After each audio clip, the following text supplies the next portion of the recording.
டே 3 அப்படிங்கிற அந்த அம்பாள் வந்து துர்கை சந்திரகாந்தா அப்படின்னும் சந்திரகாந்தான்னா சந்திரனுடைய ஒளியை உடையவள் அப்படின்னு எடுத்துக்கலாம் இங்க.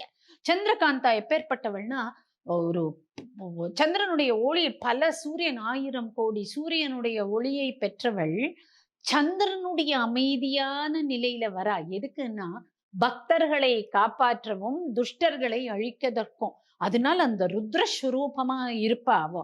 அவ வந்து சாதாரணமா இருக்க மாட்டா. ஆ நீங்க பார்த்தீங்கன்னா, பக்தர்கள் பார்த்தோம்னா அமைதியானவளா தெரிவா.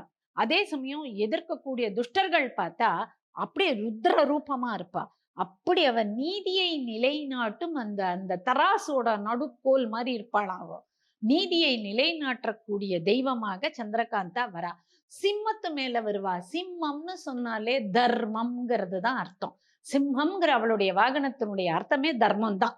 சோ சிம்மத்து மேல சிம்ம வாகினியாக அழகா உடனே அந்த சிம்ம வாகனம் எப்படி வேகமாக ஓடுமோ அப்படி உடனே வர தயாராக உள்ள தேவியாக, நெருப்பு மாதிரி. நெருப்பானது எப்படி ஒரு அடுப்புலேருந்து வச்சா நம்மளுடைய காய்கறிகளை வேக வைக்குதா, நம்ம சாப்பாடை வேக வைக்குதா, அதே காட்டுல வச்சா